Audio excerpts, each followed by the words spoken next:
What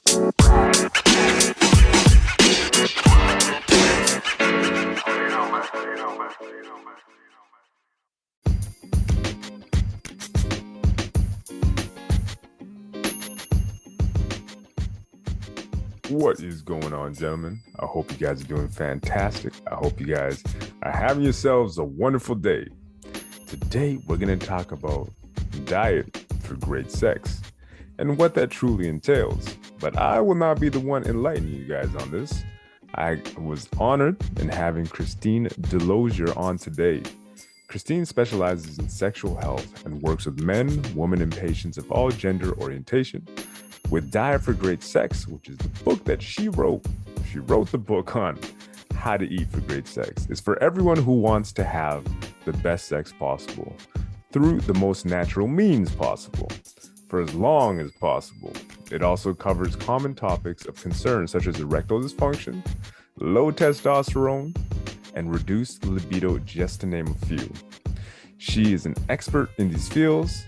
She also is an acupuncturist, also Chinese medicine, and she is also a published author. And we are just, I'm honored. I had a great time talking to her. We talked about more than just, obviously, than just how diet plays into sex. We also talked about other things related to relationships and what good sex truly looks like and what it should look like, and unfortunately where it might be lacking in this modern society.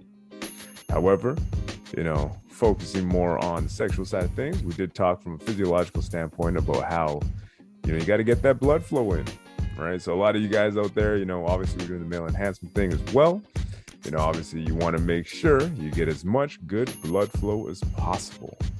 So without any further ado, I know you guys are going to enjoy this episode.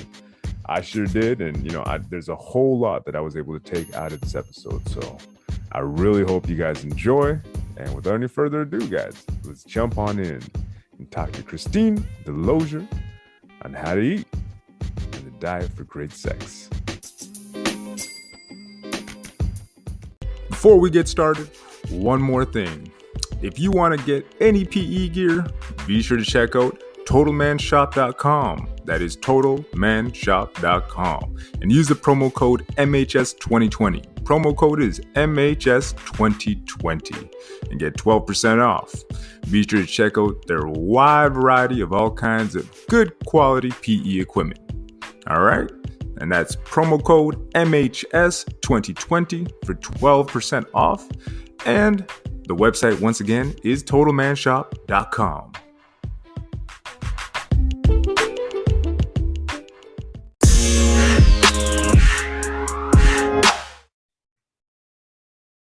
What is going on, everybody? Welcome to another episode here at the Masculine Health Solutions Podcast.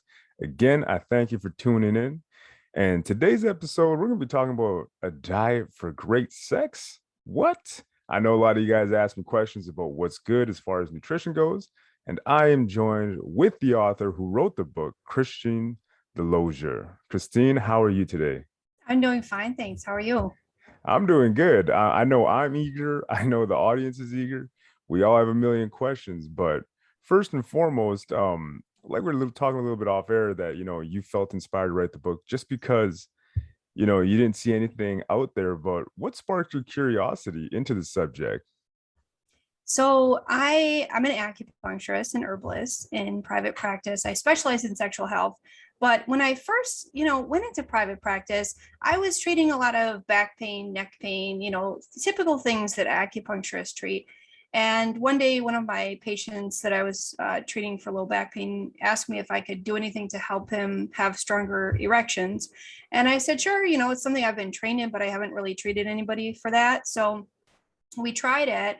And, there are certain points that we use that are in, rather intimate locations. So one of the points that I wanted to use with him was in the perineum, which is between the testicles and the anus, and it's a major crossing point of nerves associated with sexual function. And yeah, that's the response I was expecting to get from him. But I was surprised. He was just like, "Oh yeah, sure, yeah, no problem." I was like, "Okay." And then when I saw him the next time, he was so happy. He was so excited. He said it had made such a big difference. It was something he had been struggling with his partner. And so then I treated a few patients after that who also got really good results. And I thought, wow, this is something that's really difficult to treat, period, whether you're talking about Western medicine, Eastern medicine, pharmaceuticals. So I thought, this is something that has the ability to bring, provide more joy and enjoyment in people's lives. So I decided to specialize in it. And as far as the actual book goes, I trained, as I mentioned off here, I trained to be a research scientist as an undergraduate. I didn't end up going into a career in it, but I kind of brought that into my book. But I didn't want it to be like a sciencey read, I wanted it to be that was something that was fun, So that's what I tried to do, is that I poured over, I spent countless hours poring over, clinical and epidemiological research, just finding out what the science had to say about this relationship between what we eat and sexual function. But the way I wrote the book was just in a way that's for my patients, the way that people who I know and who are not sciencey could read and get, really enjoy it. That's awesome, because I kind of feel that with a lot of these books, people will feel intimidated. Like sometimes I'll actually look into like the Journal of Urology just to kind of pick up things about like penile health, and it's like, oh, I didn't know this was possible, or I didn't know that penis pumps were so effective, and they actually used it with dudes who had gotten their prostates removed and found that, hey, we can use this as a way to bring some of that life back into your dick. Yeah, right. And it is super interesting. However, you're right, it is super mundane. When you read it, it's just like, oh, here we go, just pages after pages, data after data. It's like the abstract says. Yes. And it's like they can't say anything simply, they can't say like, dick, or they can't say anything that somebody would understand. They have to say a word that's like 4 or 5 times as long as it needs to be, It's like, and then you're like, wait, what are they talking about here? So yeah. So yeah, I kind of sifted out through all that jargony, stuff and put it into relatable terms, Love that, because it makes it a lot easier for us to actually read the book, pick it up, and get the most out of it in simple English. Because I once heard that when you want to become a lawyer, you got to learn lawyerese, right? It's a language within itself. And when you do that, it's almost like you're setting up a barrier so the layman or just regular people can't pick it up. And I almost feel like maybe it's not done intentionally. It's the way that they go about it. But the fact that you broke it down is terrific. And one of the things that I want to talk about was in your book, you talk about the trifecta of great sex. Can you explain that? Yeah, sure. So, let's think about great sex for a moment. Okay. When you think about great sex, we're thinking about who we're with. We're thinking about the mood, the situation, the emotion, all of those elements. But, physiologically, great sex is when our nerves are firing strong signals of pleasure to and from our genitals. It's when our blood vessels are delivering abundant blood flow, and it's when our sex hormones are balanced and optimal, when we have optimal ratios of testosterone and estrogen and those pieces are in place. That's when we have great sex. And diet very much affects all 3 of those pieces. That's the trifecta of great sex. So if you as an example, one of my favorite things to eat for great sex, I mean, one of the best sex foods is leafy greens. And you can kind of see how important they are if you look at other primates, because human beings, we've kind of lost our way. We don't have an instinct for what we should eat. Other animals do, right? They go out they go out and they go right to the exact plant or animal that will best nourish their health. You don't see like obese wild animals. You don't see they just look, they eat what's best for their biological design of their bodies, and therefore they stay, they stay healthier. Whereas humans, we ask each other what we should eat, and we don't seem to know what the fuck we're talking about. It's like yeah, one person saying one thing, one person saying the opposite. And but if you look at other primates, like chimpanzees are the closest genetically to humans. But all primates spend a whole lot of time eating leaves. They spend a good portion of their day picking and eating leaves. And, in doing so, they get many times the amount of things like calcium and magnesium and potassium, things like that are really good for sex. They're really good for helping to balance hormones. They're good for, nerve conduction, all of those things. But, so leafy greens like spinach, romaine, kale, cilantro, all those things, they bring something to the table for that whole trifecta of great sex, even in terms of hormonal balance. So for example, leafy greens have phytonutrients that reduce cortisol levels. And most of us, with our productivity and all that we're expected to do in a day, we have a lot of stress. Yep. And what that does is it produces cortisol, the stress hormone. And what that does is then it sabotages testosterone. When our cortisol is high, testosterone takes a dip, and that makes our libido, it makes our libido suffer. Yep, exactly. So by reducing cortisol, we give ourselves a bump in testosterone. The other things that leafy greens bring to the table is tons of antioxidants, and things like there's other substances in them too that just help balance sex hormones and that sort of thing. But the antioxidants, one of the biggest complaints I have, for example, among my female patients, is difficulty achieving orgasm. And one of the things that antioxidants have been found to do is to improve those pleasure signals. And that's not just for females, it's also important for males too. But the stronger, faster those nerve impulses are, the better sex feels. The better it feels when our partner touches us, the better it feels with intercourse. And so antioxidants were shown in research to do a few things. One of them is speeding up those signals and strengthening those signals.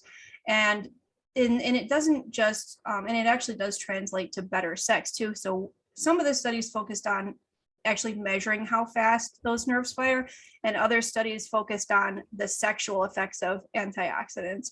And people basically have an easier time orgasming, they have better erections, they have better lubrication, better sexual satisfaction when they supplement with antioxidants. And so leafy greens bring that to the table. And it just so happens they're probably the best food for the cardiovascular system. Bam. So yeah, there we go. Bam. Exactly. So it's like they soften the delicate inner lining of blood vessels to make them more elastic. They promote vascular health. They have naturally occurring nitrates, which those are like your pre-workouts. Yeah. They're things that people use to immediately dilate blood vessels and help your cells utilize oxygen more effectively. So you get better stamina, you get better performance in bed, but you also get better blood flow. So for example, it's like we're not talking about a small bump either. Okay, so nitric oxide is what dilates your blood vessels. Okay, brings more blood flow. And what they did is, in this one study, they gave participants one serving of spinach. Then they measured their salivary nitric oxide, and it was 8 times that of baseline 2 hours after eating one serving of spinach. So like one cup. At one, I don't know what their definition of a serving was, but I'm thinking it's either 1 or 2 cups of spinach, of raw spinach. Wow. So that's huge, right? And that's just with one meal. So so they have so much to bring to the table. It's pretty amazing. Well, it is pretty mind-blowing, because everybody talks about nitric oxide, and I feel like we see things in supplements, because it's funny you mentioned pre-workouts, and it's true. It's like nitric oxide booster 5,000, and everybody's looking at the synthetic versions of these foods, or the synthetic versions of these vitamins, minerals, and all this stuff that they kind of make in a lab. But I always feel that if you get it from nature, it's always going to have a better effect on the body, because I kind of feel like everything that they're making in a lab, it's always missing some key component, or the body can't absorb it as good as it should. And I kind of feel like when you get it from food, you see a notable difference. And it's to me, it's pretty mind-blowing when you tell me the stats, where it's like, okay, so I don't really need to consume a nitric oxide pill. I could just go get myself a couple cups of spinach and basically get the same effect.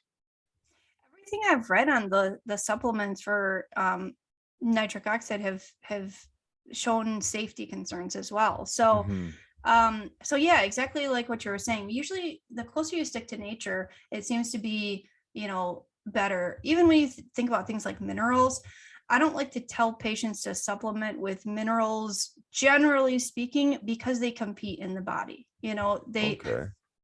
So if you take, for example, a magnesium supplement, you could sabotage your calcium, and you can basically cause yourself to be calcium deficient because you're blocking all Wow. those receptors. And the same goes for like zinc, and calcium competes with iron, magnesium competes with zinc. They all seem to compete with one another for these receptor sites in the body. So the best thing to do is get your minerals from food, and just having a really you know diverse plant, and basically sources of minerals, from whole food sources, rather than things that come in a box. That's interesting. Because I did not know that until you told me right now. I mean, I always thought, because I've been taking magnesium before I go to sleep lately. Yeah. Well, let's say, what is something that you could replace that with, something that's rich in magnesium? So I actually have a patient that I've been treating. It's kind of unorthodox what I did with him, because his foot got stepped on by a horse. Ooh. And so he's been having, so his foot is healed, but he's been having some residual pain and stuff. And one of the things that we determined, based on his kind of individual cases, that maybe he did need some extra magnesium. Mm-hmm. So he's eating like 2 squares of dark chocolate. He's adding that to his diet, like very, very dark chocolate. And Yeah. they're kind of big squares, but that's a very good source of magnesium. Almonds are a really good source of magnesium. Baked potato with the skin on, or yams with the skin on, and also leafy greens. Again, so many of these things that we're going to talk about, it's like you say, what's a good source of it? And the answer is going to be leafy greens is one of them. Hey, that's this. The more simple, the better. I love when I read about the KISS principle, right, where it's like, keep it simple, stupid. I love Yeah. that, and I try to Yeah. live by that. And I find that with foods, a lot of the times it goes back to that. It's almost like we got to quit. Because I find that with like minerals, or not minerals, with supplements, it almost like you got to supplement one thing, and then you got to supplement with something else to counter what that supplement's doing, and then to counter what that uh medication that they're giving this guy is. So one dude's diabetic and he's taking 40 different medications. I'm like, how does that work? you I know? know. And I see that with a lot of the antidepressant stuff too. It's Yeah. like it just does such a number on sex, sex and libido. And it's like, well, what do you choose? Your mental health or sex, your sex life, you Yeah. know? I mean, one of the things it's hard to get off of antidepressants. And so it's like once you do go on them, it's like you get that rebound effect, but it does affect sex so much. It not only does, but then of course, depression affects sex, anxiety affects sex, and that can sabotage it too. So I'm not saying that some people shouldn't be on antidepressants, but if you have if you're not sure if you're going to go on meds, and maybe you're trying to find a natural approach first, even for that, food can have a big effect. So vitamin C, for example, has been shown in research to rapidly improve mood. And people who are lower in vitamin C tend to have more anxiety, depression, things like that. There have been a lot of foods like that, a lot of nutrients like that, like potassium, like omega-3s, because omega-3s, the reason it's important for both sex and for mood is because it's involved in the dopamine pathway. So our brain is made up of a lot of fat, Yeah. and I think it's about 20% of that fat is omega-3s, which we can't get. Our bodies can't make it. We have to get it from Yeah. the diet. So you either have to be eating fish, or if you're plant-based, you have to be eating, walnuts, chia seeds, flax seeds, things like that. And that's not a part of most people's diet, I wouldn't say. No. Interesting. And how does diet affect women's sexual function in particular? Because you were talking about that earlier about how, it really gets the blood flowing down there, but how does it really affect women? So, I mean, the thing about it is, okay, a diet for great sex for men and women is the same, Gotcha. but the complaints that people come in are different. The specific ratios of hormones are different. So males have better sex with higher levels of testosterone, but estrogen's also important, because we have, Mhm. guys have enzymes that convert some testosterone to estrogen and vice versa. So females do better with higher levels of estrogen, lower levels of testosterone, but that's also important too, because, even to the point that some women will have their doctors supplement testosterone to boost their libido, for example. So, and the complaints are different. The complaints I see from women are lubrication issues, low libido, difficulty achieving orgasm. Those are the top three. The issues I see men for are wanting to have stronger erections or wanting to last longer. Those are the typical things. So, the way that diet affects women is again, blood flow is a huge one. Blood flow, when you have compromised blood flow for a guy, you're going to notice weaker erections. When you have compromised blood flow for a woman, you're going to notice reduced clitoral sensitivity, so her clit won't be as sensitive. She won't have as good of lubrication, because lubrication actually comes from blood flow. First the blood flows, and then from that the body transforms that into lubrication. Interesting. So and then libido, of course, um is something that when our sex hormones aren't balanced, that's going to be a big effect. And it seems to be more of an issue for my female patients, than my male patients. If we took 100 relationships, we would see more of those relationships where the male was complaining of, that his partner doesn't want to have sex as much. But Yeah. I see the opposite too, but it's not as often. Interesting. Because, yeah, I mean, most guys, we all see it from the performance kind of side of things. So obviously it's like bigger, harder, last longer, you know. Yeah, right. It's kind of the way that we go about things. But at the same time, I feel that for women, I mean, when we make love, obviously it's like we both got to be on the same page. If not, it's like, well, I'm kind of just doing this just because, and I could imagine for many women, it might feel like a chore just because they don't have the proper ingredients flowing through their bodies. And for guys too, I think, because I do talk to a lot of dudes who have, I guess, what I would call performance anxiety. And a lot of it comes, like, it always comes back to diet. And I kind of believe in the holistic approach to everything. And I kind of feel that stress is usually high in these guys. The diet sucks and there's no physical activity involved. And I'm like, Yeah, hey, man, you got to start from square one, get your mind right. exactly. Well, that's why, like, when we talk about things like, dealing with anxiety and stress nutritionally, that can give you a boost in the bedroom, because so many of us do deal with anxiety in the bedroom, whether it's performance anxiety or, women have performance anxiety too. We worry that our partner isn't eh, isn't like having fun waiting for us to have an orgasm, because it takes us longer typically. Mhm. So that's our kind of anxiety associated with things. And then we worry that our partner is taking it personally, as well. So a lot of those psychological things come into play. But again, treating your body right can even help with that. Again, vitamin C, magnesium, potassium, not in supplement, but just getting it from food.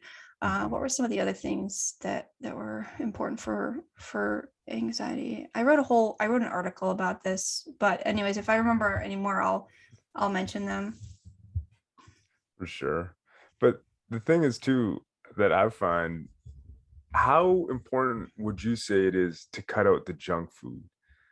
Like just from omission, because I'm big on, before people add stuff into their diet, I'm a big like believer that you should start omitting stuff first.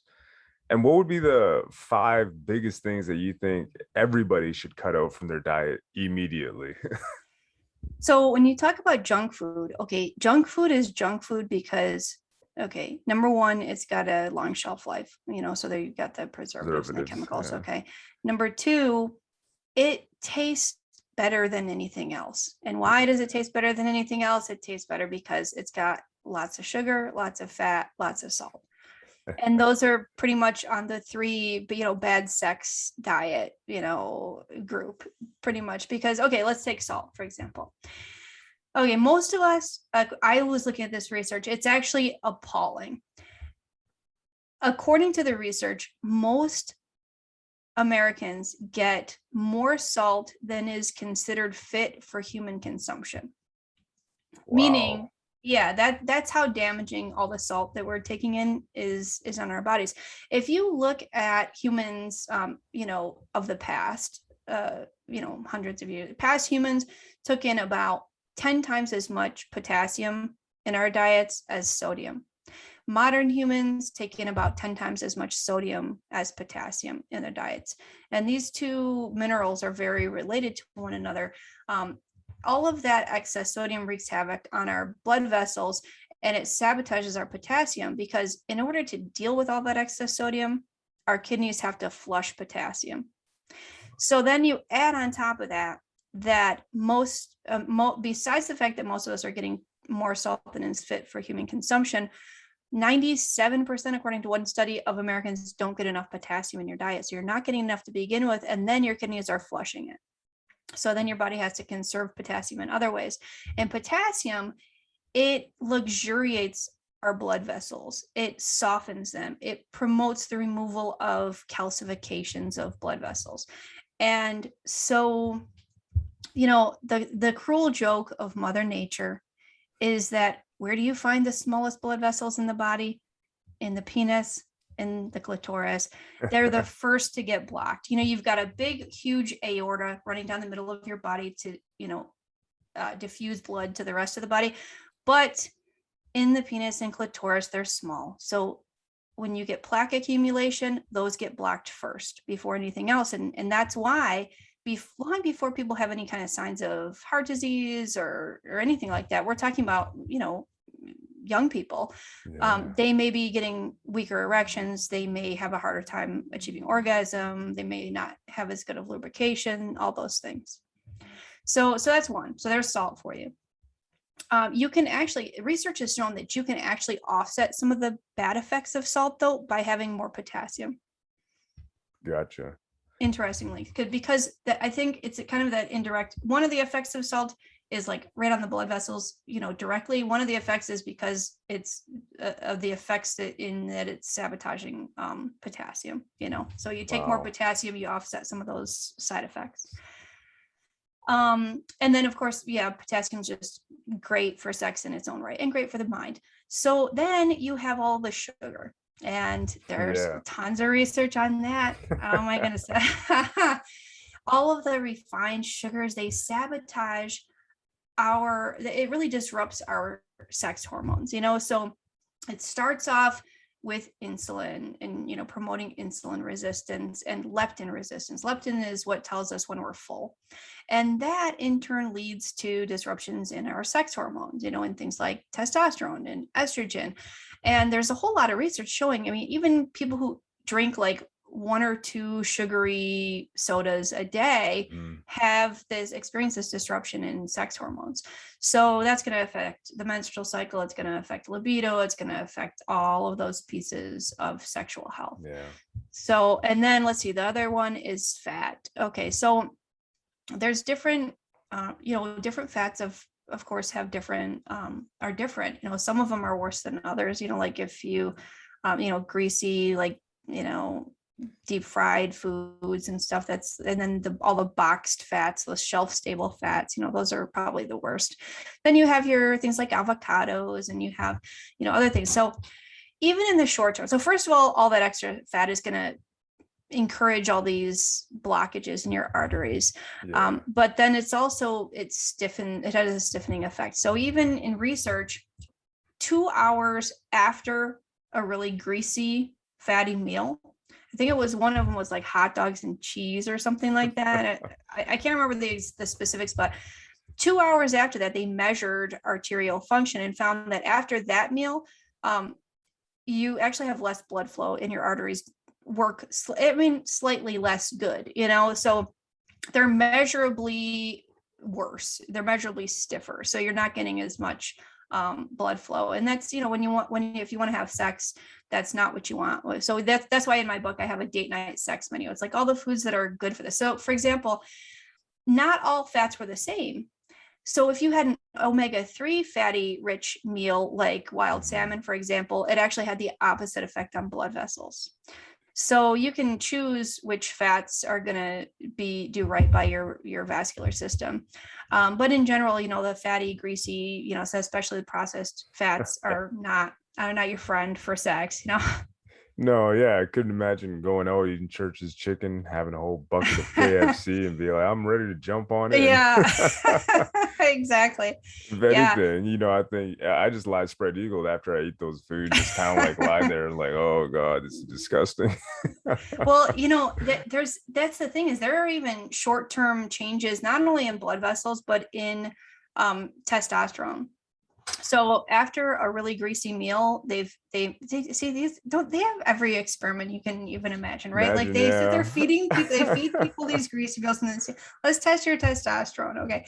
So 2 hours after a really greasy meal, testosterone dumps, it drops. Yeah. Same thing with a really high, anything that spikes your glucose levels, your blood sugar is also going to drop testosterone.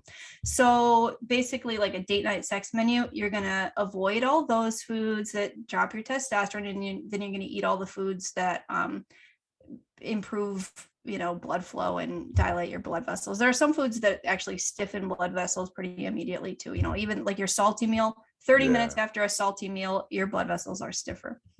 Jeez. So what would a date night sexy time menu kind of look like? I imagine it's going to be full of spinach, some leafy greens. Yep, right on. Yeah, definitely start. Okay, so I've experimented with this. See, I'm a foodie. Okay, this is like my thing. This book, this is like my passions in life. I'm a total foodie. I love food. I like to make food look pretty. I like taking pictures of food, all about the aesthetic, the flavor. So I've really experimented with this and tested it on myself and my partner. And so one of the date night, the versions of date night sex menu was wild salmon. Mm-hmm.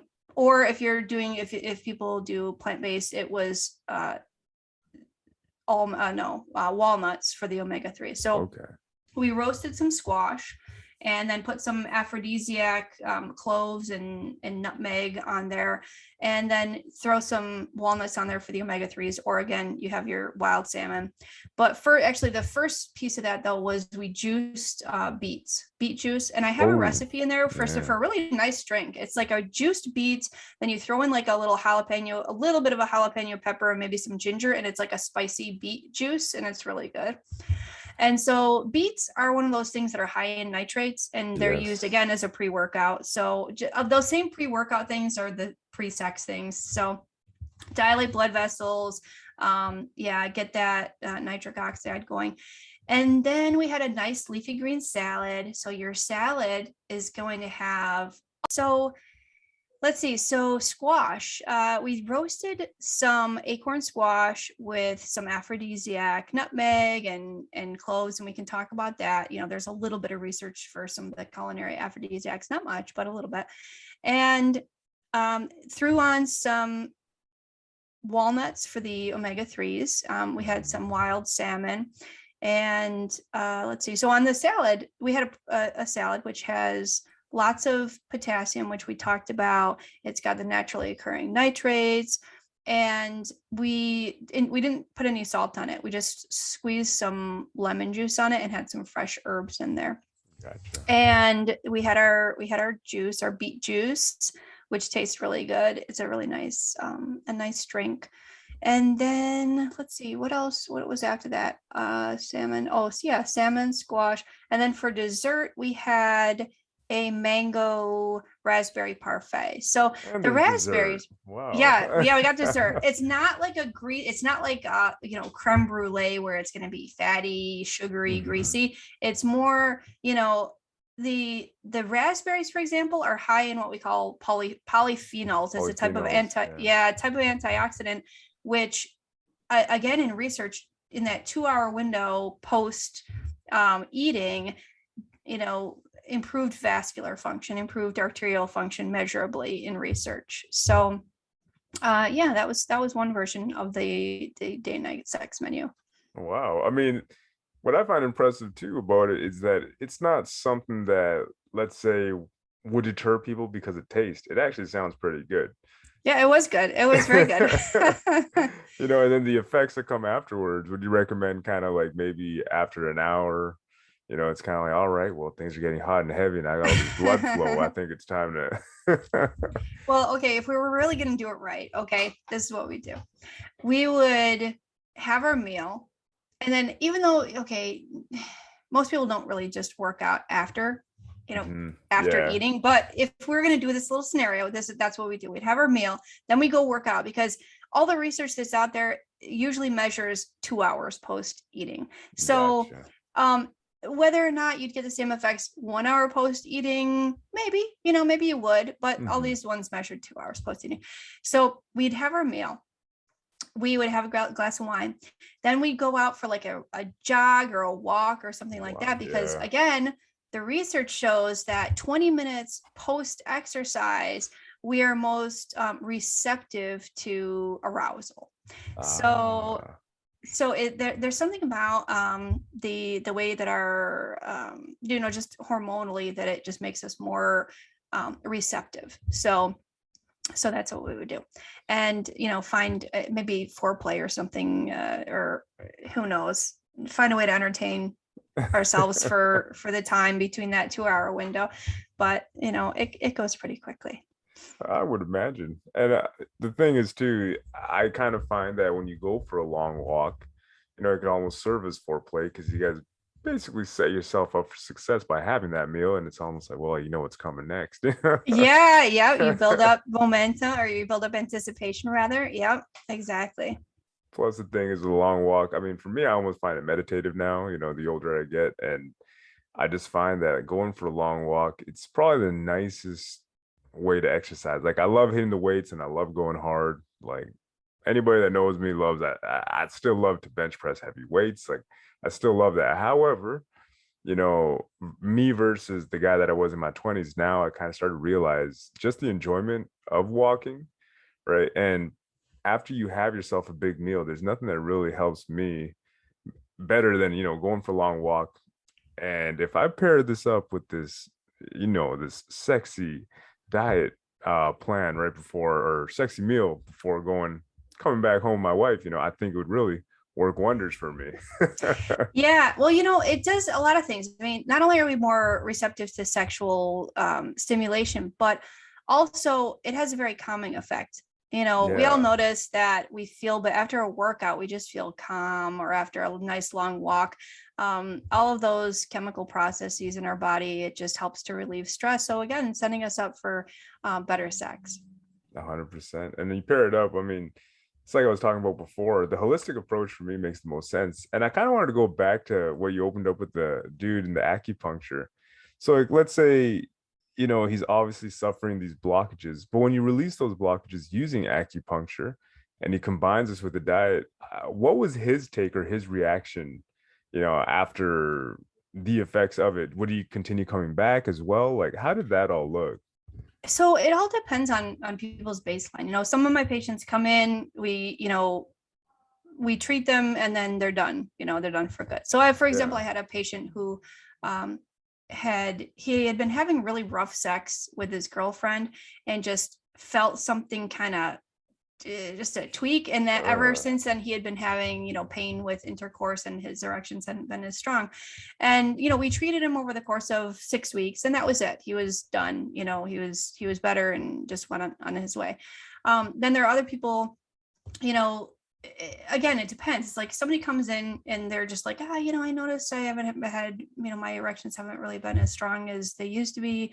And that has a lot different prognosis than somebody who comes in and says, I haven't had a morning erection in 2 years, Yeah. something like that. So most of my patients, so for example, one of my patients recently was dealing with premature ejaculation for, years. And when we started treating him, he stopped having premature ejaculation and it didn't come back. Like it didn't return at all. Other patients, I have patients who, if they go 2 weeks without treatment, they notice that sex isn't as good. So the progress that we've made kind of wanes without treatment, if that makes sense. So what we're doing essentially with acupuncture is, especially the needle that I talked about that goes into the perineum, it's a huge crossing point for nerves that are, involved in sexual function.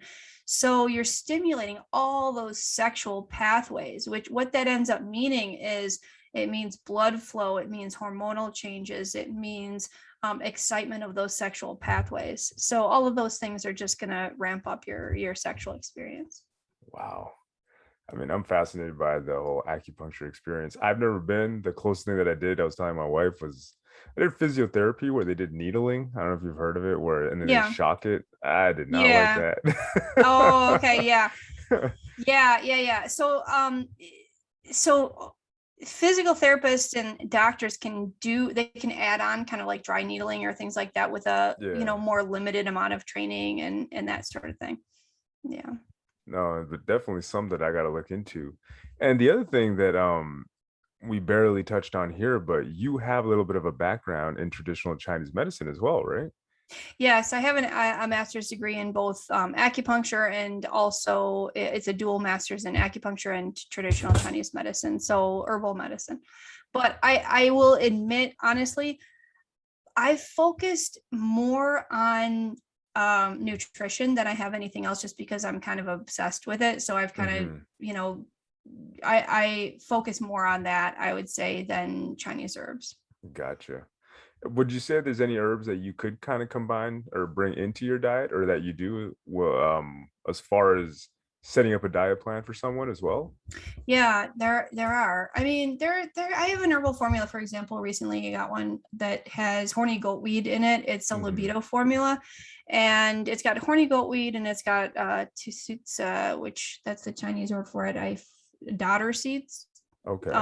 Yeah, there's some research on a lot of these things. I in my book, I have a whole chapter on aphrodisiacs, whether they're herbal aphrodisiacs or culinary aphrodisiacs. There's not a whole lot of research. That's the problem. So most of them, I wanted to include only things that had some research to back up their efficacy. And even those, the ones that I found, usually it's like two or three studies that I found, not a whole lot. But they have, they do have some efficacy. So even simple things like cloves, nutmeg. Cloves were found in one study, for example, to have an immediate effect 1 hour after eating cloves. I think it was 1 hour. It was, people had basically better sex and stronger. I can look it up, but it was stronger libido. I think it was more arousal, stronger libido. And I believe that the reason for that was that it gave a little boost in testosterone. That's what some of the culinary aphrodisiacs do, is they give a little boost in testosterone, or others act as an antioxidant, which ends up having more of a longer term effect. So something like saffron is one of the few culinary aphrodisiacs that actually has a lot more research behind it, showing that basically when both animals and humans eat saffron, they have more sex. They have better sex, they have better performance, and they have sex when they're sexually exhausted, things like that. So it's pretty interesting. Yeah. Well, I mean, I feel that we humans would probably benefit from getting a little more saffron in our diets. Yeah, and it tastes so good too. Saffron's a nice, tasty, addition to rice and things like that. As far as the herbal ones go, the problem with some of the herbal ones was that the safety margin and the effective, the safety, the margin between safe and effective doses was dangerously thin. And because of the lack of research, standardizing dosages is different. So if you have a harvest of, let's say, I don't know, horny goatweed, for example, you may have one batch that's way more potent than another batch, in terms of the active ingredients in it. So it can be difficult. I wouldn't use any of those without being under the supervision of somebody who's trained in herbal medicine, for example. Some of the most notorious aphrodisiacs, like Spanish fly, it is a real thing. It actually does work. They're called the blister beetle, and they're basically like mashed up blister beetles, and they've been used for thousands of years throughout history, some dangerously. I mean, so like we have some, I don't know, French royalty who, were using it with all sorts of sexual subordinates and things like that. We have other writers, like famous writers, who had these brothels and, nearly killed prostitutes, giving it to them in preparation for an orgy in one case. The reason it works is because it irritates the urinogenital system. It irritates your whole urinary tract, and so you get more blood flow. Okay, and so Spanish fly basically just is a libido heightener more than anything, or it increases blood flow. Okay. But the reason is because your body's dealing with all the inflammation that it causes. Which probably isn't the greatest, I don't think. No. No, definitely not. Well, it kind of reminds me of the people, or a couple of guys, that they do the whole hanging thing where it's like, this will give me a better erection, so I hang off. I'm like, that sounds stupid, man. Yeah. I mean, I don't know. That does seem pretty dangerous. I don't know. I wonder how much better could it be? You know what I mean? With hanging, I don't know, but. I mean, I'll never know, because I'm never going to try it. For me, it's just kind of that risk reward ratio that doesn't make any sense in that case. I'm like, really a better erection, but I might die. Take my chances with no. Right. Yeah. It reminds me of something we used to do as teenagers, which was like trying to like make ourselves pass out or something by like, like leaning, I don't know, like doing some kind of maneuver. It was those old, back in the day, because I remember at my school, where they got rid of it was those old hand dryers. You remember the ones from back in the day where it's like you pull it out and it was like a long cloth, and then you pull it out and it would just kind of like roll back up, and then the game was like you hang in it or something for an extended period of time, and whoever hung there the most won. But I think some kid killed himself, and that's when they kind of made the switch to paper towel. Oh wow, that's interesting. With us, it was like doing a bunch of squat thrusts and then like choking ourselves to make ourselves pass out. It's like, I don't know why. And I mean, if I showed one of those to my sons, they'd probably be like, what is that? I'm like, that's where we used to dry our hands and play all kinds of stupid games. Yeah. I mean, the benefits or the reasons why, I'm like, whoever designed that thing, first of all, that was a horrible design, buddy. Well, I don't know. I kind of feel like too, okay, if you get your body in top physical condition, and let's say you have the strongest nerve conduction, you have the strongest pleasure signaling, I feel like sometimes we get desensitized to so many things, and plus maybe our body's not working in our favor. So it's like you have to go more and more and more extreme. Yeah. But then of course, then there comes in the whole aspect of the effect of media and porn and stuff on our sexuality as well, which has that same kind of effect too. So 100%. Well, that's one thing that I've had other guests on the show to talk about porn addiction and how that's kind of misconstrued everything. Because the thing is, like, I talk about male enhancement. It's kind of, like my thing. And I discovered that it does work. There's ways to go around it. However, it's the same as the gym. Like, you can't just take pills and it's going to magically work. The other thing too that always comes into play is that everybody's watching porn since they're like 8 years old, and they all think that everybody's walking around with a monster dong between his pants. I'm like, it's not the case. If you actually look at what the science tells us, and if you pop open some journals, you'll see that, hey, the average guy is like between 5 to 7 inches. Yeah. And everybody's out here like watching porn, like, yeah, but they're all like 12 inches long. I'm never going to be enough, and I'm doing everything right. And it honestly, it comes into play with, I think the best way to go about or talk about it is like our sexual I guess, behavior preferences and just basically influencing everything as far as sexuality goes. But it's probably the worst way to actually look at sex because it's all just fantasy land. And Yeah, it's not real life. And it's just, yeah, I saw this one documentary and it was this woman was complaining because her husband had to like look at his phone and look at porn while they were having sex in order to be aroused, you know? And I'm just like, wow, that must feel really bad for her, you know? I mean, think, yeah. And I mean, I wrote an article about this too. I feel like media and just how much media we're exposed to in general is making for bad sex in general, because it's this constant exposure to a very small segment of the population, which isn't representative. And it's like, you know, it just generates so many insecurities in us. It's like, we feel like, okay, we're not good looking enough. We're not smart enough. We're not successful enough. We don't have enough money, enough status, of big enough boobs, big enough dick, you know, big enough ass.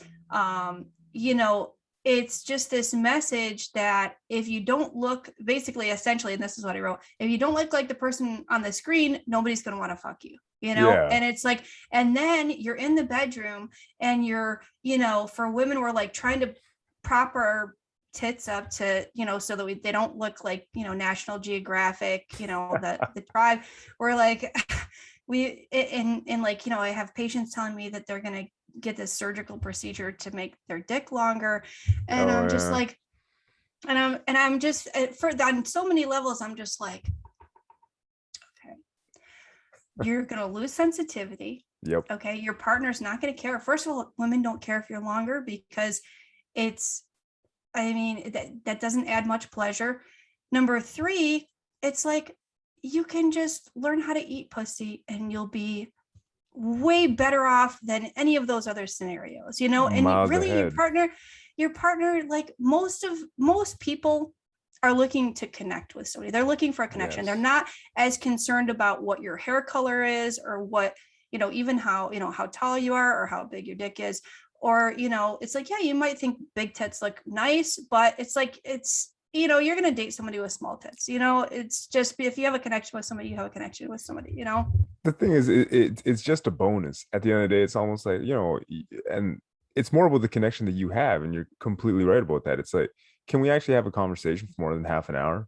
Because I've talked to any guy out there. He's probably been like, I've dated probably the hottest chick I've ever met, big tits, big ass, all this, that. And she was all that in a bag of chips. And she had absolutely nothing between her ears. I was like, there was no connection. There was nothing there. And it's kind of like, yeah, sure, she's hot and all, but it's almost like, you know what? I would trade that all to have a real woman, who maybe isn't perfect, picture perfect, can't be on the silver screen, tits out and just, the perfect porn star. But it's like, no, I actually want to connect with that person. And I think having good sex actually comes from that.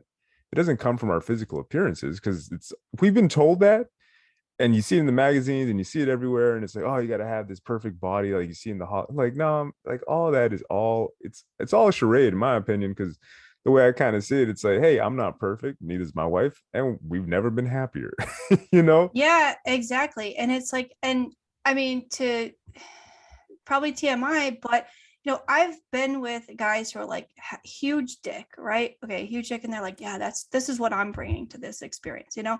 And it's like that's not enough, you know. It's not be having a big dick doesn't make for a great sexual experience. Which kindness makes for a much better sexual experience. You know, Yes. there's this lack of kindness, and there's a lack of kindness in our society. Period. You know, Yeah. we are more self-centered, we are more individualistic, we're a selfie culture, you know, we think about ourselves a lot. And you know, just being more kind in the bedroom, kind to our partners, can make a much bigger difference than, you know, any of these other superficial things. Yeah.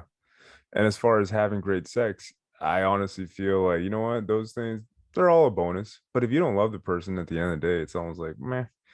And that's kind of what I've found too. It's that you can go around and you can meet all, man, it's like, is it really worth it at the end? And I think it just kind of comes down to that connection. But a lot of the times, and I'm seeing it more and more. And the thing that's kind of disturbing is I'm talking to kids that are like, I talk to, young dudes who are like early 20s and they're like, I'm addicted to porn. And I'm like, dude, you haven't even had sex yet, but you're addicted to porn, and it's rewiring their brains. And that's the thing too that Yeah. I was looking at, like neuroplasticity and how the brain fires up and how they're basically rewiring their brains to get off on a bunch of pixels. And I'm like, it is kind of scary to me because It's sabotaging happiness. it is. And it's like, how do we get people off of the screens? Like, and I understand that, it's a part of our culture, it's a part of where we're going. And it's wonderful because you and I can connect, we can talk, we can have this podcast, but at the same time, it's like, okay, we got to have a balance too. Because I'm seeing kids that are spending more time on their TV screens and they think this is real life now. Yeah, and they don't want to go outside and play. They don't want to hang out with people. They don't have social skills.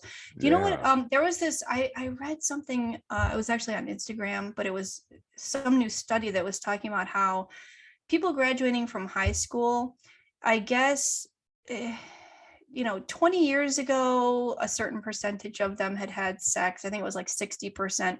And now it's 40%, or there was some big discrepancy. Wow. And, some people were cheerleading this, like, oh, yay, this is great. Less people are, so less teenage pregnancy, all this other stuff. But the underlying problem is that people don't have game. They don't have the ability to have a conversation, to court somebody, to, get to the point where they would have sex because they're not interacting socially. And you're seeing, because that's when going back to porn and that whole addiction, and just kind of seeing where guys are so, I guess, insulated, it's almost like it's just them and their screen, that they don't really know what it's like to be rejected. And I think, honestly, man, I learned more from rejection than I did from success. And I would tell my friends that, you go out, you get rejected by a couple girls, hey, it's all good, and you come back again and, spit your game in a different way. Yeah, right. And you find a way that works. But it's almost like it was part of that society, I guess, where it's kind of like you had to go be social. Now I'll talk to dudes at work and they literally tell me, like, I just got to swipe right. If I swipe right enough times, I will make a match, and then I'll just show up at her house and we'll bang, and that's it. And I'm like, Wow. wow. Wow. It's just totally different, but It's totally different. Yeah, it's a totally different, scene. I remember days, when I was a teenager, and it's like you actually had to have a conversation on the phone with somebody. yeah. If you liked somebody, it's like, you had to somehow both be at your house at the same time and get the call, and Yeah. that was how it worked. Now people don't call each other. They say it's weird, Yeah. just text. No, and man, I'm the complete opposite of that, because I was all like, I'd be at the landline, just be like, oh yeah, I can't use my anytime minutes. Well, what's interesting is that the food we eat also rewires our brains. So, for Interesting. example, the more sugary, fatty foods we eat, the more is required before our brains produce dopamine. So, sorry, to break that down, what that means is this. Okay, food is meant to be pleasurable. Okay, it makes us feel good. There's dopamine that's released. Dopamine's the pleasure chemical. It's the same chemical involved, is the same hormone involved in orgasm and sexual pleasure, all of those things. It's the pleasure neurohormone.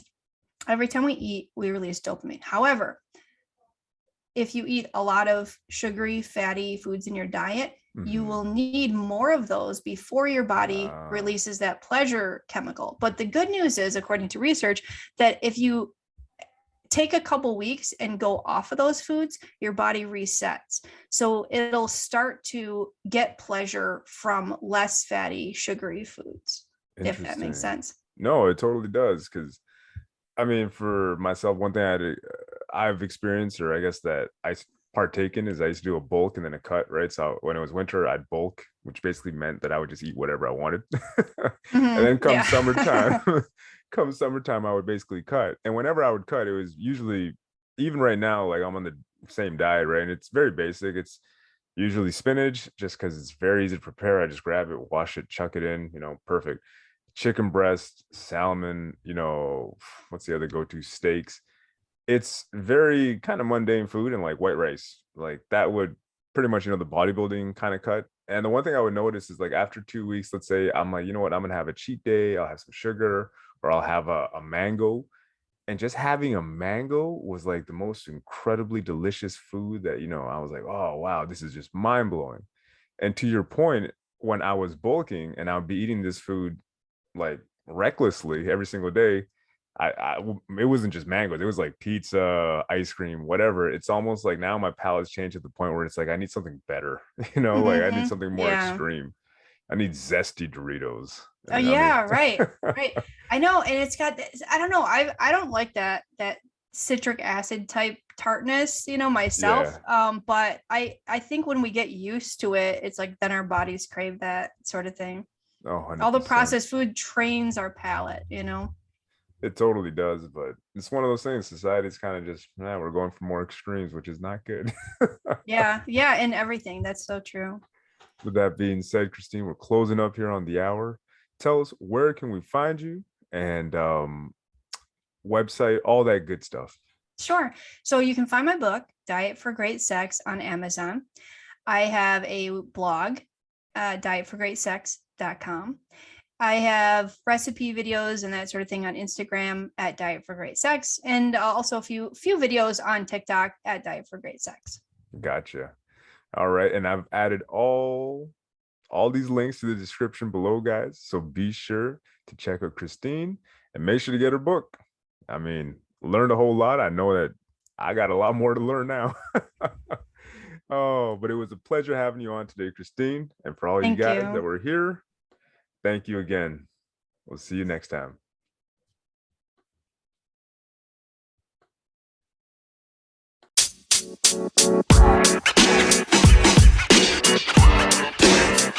You know, man.